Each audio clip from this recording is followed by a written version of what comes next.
Kompolnas. Saya masih bersama dengan Ibu Hamidah, kemudian juga Bang Neta dan juga Pak Boy.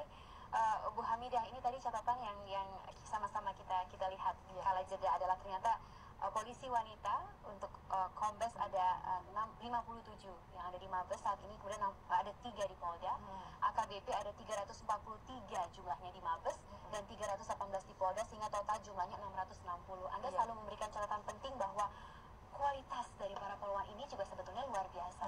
Bu Hamidah. Ya, dari sisi kepangkatan kalau saya melihat ini bahwa memang artinya apa, dalam hal kualitas itu mereka mampu gitu menyaingi polisi laki-laki ya.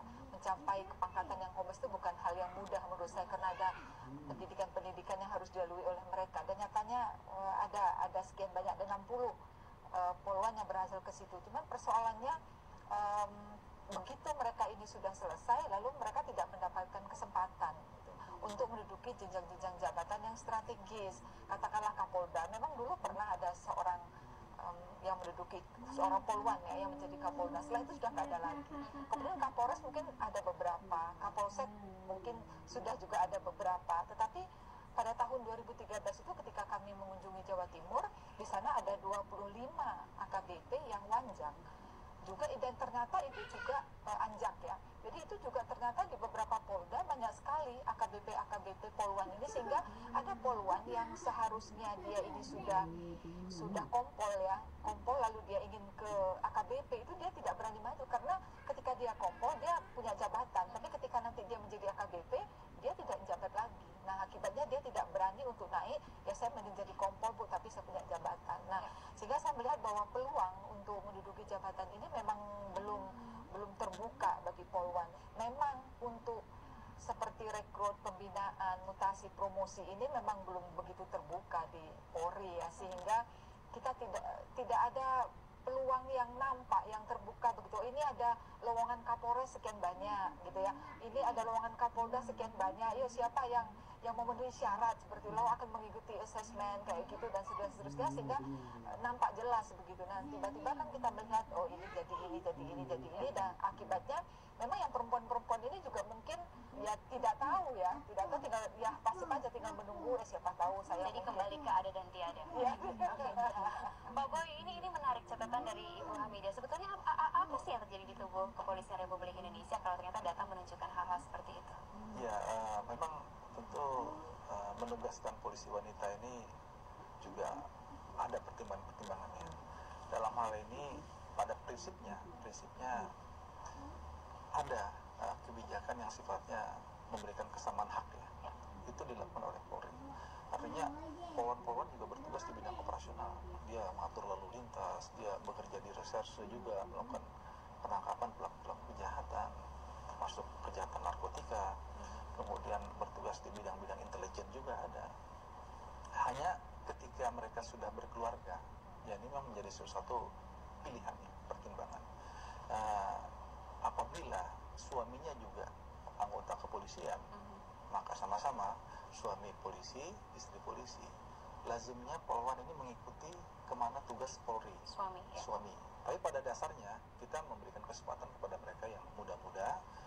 Kapolda pernah ada dari wanita, Kapolres saat ini pun ada, kemudian juga dari pimpinan-pimpinan lembaga sekolah ya, kayak seperti Direktur Jisilek ya, Jakarta Center for Law Enforcement Cooperation itu di Semarang, itu dipimpin oleh Pati Bintang 1 Brigjen Supartiwi dari Poluan juga. Bang Neta, apa kemudian yang bisa Anda cermati dari? Jadi bulan lalu kebetulan ada poluan yang ngadu ke Indonesia Police Shop. Dia sudah 12 kali gagal naik pangkat. Dia sekarang AKP di Lembaga Pendidikan di Polda Metro Jaya ya. Nah, itu kita sampaikan ke Kapolda Metro waktu itu, dan Kapolda Metro berjanji Juli ini akan kita naikkan pangkat. Tapi sayang sudah dimutasi beliau, naik bintang 3. Tapi nunggu 12 tahun lagi. Ini satu fakta bahwa di mana keberadaan poluan sangat didiskriminasi. Dan kalau kita lihat jenderal-jenderal poluan tadi itu kan satu di lembaga pendidikan ya di Semarang itu di Akpol, satu lagi di Sesprim Ibu Panjaitan, satu lagi di BNN. Jadi artinya kemudian ada kombes yang Nur Hayati itu di Pusdik Intel ya. Jadi kebanyakan mereka ditempatkan di lembaga-lembaga pendidikan. Memang ini bagus, mereka untuk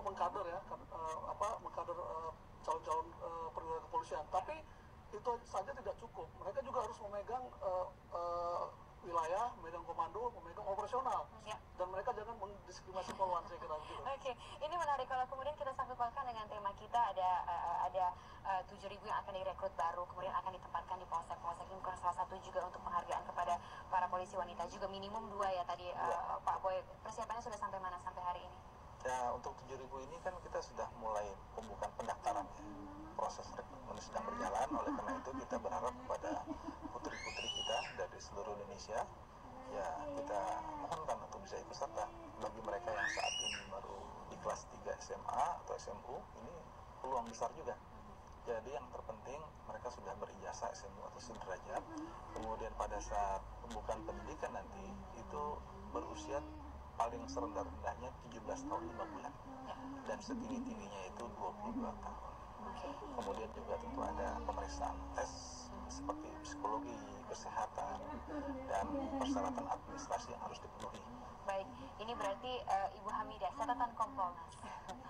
Ya, tentu saja kami berharap bahwa program untuk menempatkan 7.000 rekrut 7.000 peluang ini bukan hanya mengejar dari sisi kuantitas ya, tetapi kualitas itu lebih penting karena polwan-polwannya kan akan ditempatkan di polsek di mana mereka akan berhadapan langsung dengan masyarakat, sehingga di samping mungkin pendidikan umum mereka juga harus diberi kesempatan untuk mendapatkan pendidikan khusus yang berkaitan dengan PPA misalnya kan, penanganan perempuan dan anak ini yang saya kira memang sangat unik penanganannya begitu. Dan nah kembali lagi bahwa sistem binkarnya nanti ya, pembinaan karier ini saya berharap bahwa mereka ini juga diberi kesempatan begitu untuk mengikuti pembinaan karier yang sama. Sekali lagi jangan sampai mereka menjadi aksesoris ya, dan juga mereka justru mengalami eksploitasi begitu ya di polsek. Kita berharap sehingga penempatan polwan di polsek ini betul-betul harus dipersiapkan baik secara pendidikan, fasilitas, dan juga mungkin kesiapan mental mereka begitu, supaya ketika mereka di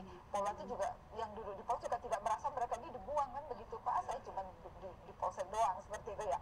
Baik, Bu Aminah terima kasih banyak, Bu Anita terima kasih, Pak Boy terima kasih. Kita tunggu nanti bagaimana polwan-polwan yang baru bertugas di polsek. Para bidadari itu tidak hanya berfungsi akhir tahun, sama-sama kita lihat bagaimana ya Bu ya. Pemirsa